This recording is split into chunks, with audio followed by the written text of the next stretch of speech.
कार्तिक पूर्णिमा व्रत कथा। इसके सुनने से भगवान शिव और भगवान विष्णु की मिलेगी कृपा। कार्तिक मास में आने वाली पूर्णिमा का विशेष महत्व है।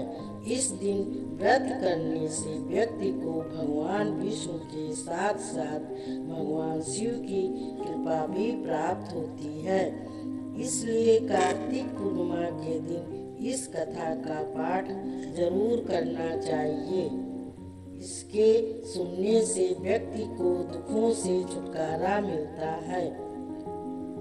कार्तिक मास की कथा के अनुसार जब भगवान कार्तिकेय ने तारकासुर का वध किया था, उससे क्रोधित होकर तारकासुर के 3 पुत्रों ने देवताओं से बदला लेने का फैसला किया।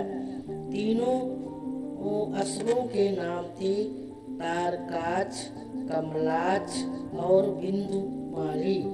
देवताओं का प्रीजित करने के लिए पहले तीनों ने तपस्या की और तपस्या के लिए जंगल में चले गए। उन्होंने हजारों वर्ष तक अत्यंत कठोर तप किया। उनके कठोर तप से ब्रह्मा जी प्रसन्न हुए और उनके सामने प्रकट हो गए और ब्रह्मा जी ने तीनों से वरदान मांगने के लिए कहा।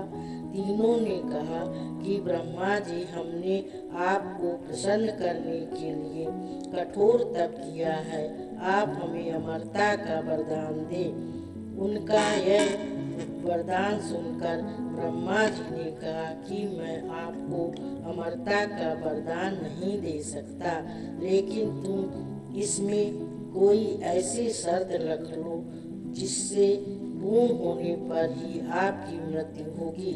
वैसा वरदान मैं तुम्हें दे सकता हूँ। ब्रह्मा जी के वचन सुनकर तीनों ने बहुत विचार किया और ब्रह्मा जी से वरदान मांगा, हे प्रभु, आप हमारे लिए 3 तारों पर 3 नगरों का निर्माण करें। वे तीनों तारे अर्थात नगर जब अभिजित नक्षत्र में एक पंक्ति में आएंगे और उसी समय कोई व्यक्ति अत्यंत शांत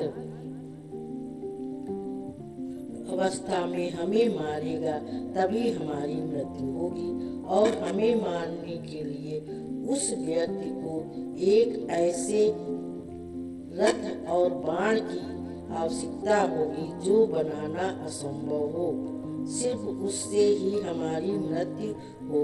इसकी इच्छा सुनकर ब्रह्मा जी ने कहा, तथास्तु, आप तीनों की इच्छा के अनुसार ही होगा। तीनों असुरों को मिले वरदान के अनुसार ब्रह्मा जी ने उन्हें 3 तारों पर 3 नगर निर्माण करने के लिए विश्वकर्मा जी को आज्ञा दी। विश्वकर्मा जी ने तारकाच के लिए स्वर्णपुरी, कमलाच के लिए रजतपुरी और बिंदुमाली के लिए लौहपुरी का निर्माण कर दिया। ब्रह्मा जी से वरदान प्राप्त होने के बाद तीनों असुर बहुत प्रसन्न हो गए। इसके बाद उन्होंने सभी लोकों में आतंक फैलाना शुरू कर दिया। इन तीनों असुरों को एक साथ त्रिपुरासुर कहा जाता था। त्रिपुरासुर जहाँ भी जाते वहाँ ही लोगों और ऋषियों को सताने लगते। उन्होंने देवताओं को भी देवलोक से बाहर निकाल दिया। त्रिपुरासुर के आतंक से त्रस्त होकर उन्हें हराने के लिए सभी देवता एकत्रित हुए। सभी ने अपना सारा बल लगाया, परंतु त्रिपुरासुर को हराने में कामयाब नहीं हो पाए। अंत में सभी भगवान शिव जी के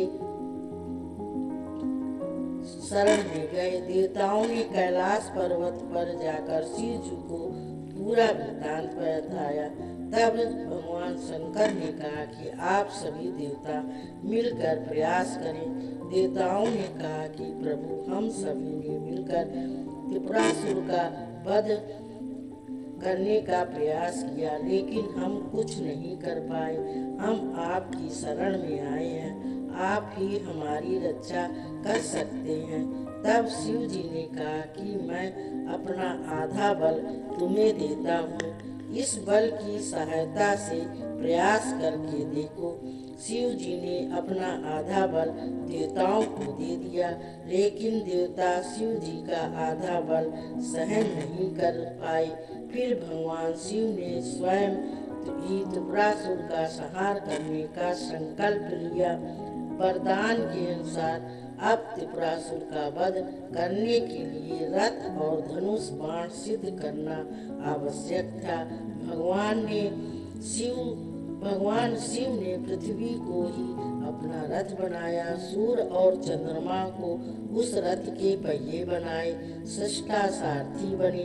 भगवान विष्णु बाण बने, मेरु पर्वत धनुष और बांसुरी बने उस धनुष की डोर। सभी देवताओं ने अपने बल से वह रथ संभाल लिया। इस प्रकार असंभव रथ बनकर सिद्ध हुआ। लेकिन जैसे ही भगवान शिव जी उस रथ पर सवार हुए, उनकी शक्ति के कारण वह रथ डगमगाने लगा। तभी विष्णु भगवान वृषभ बनकर उस रथ में जुड़े। घोड़े और वृषभ की पीठ पर सवार होकर महादेव ने उस असुर नगरों को देखा।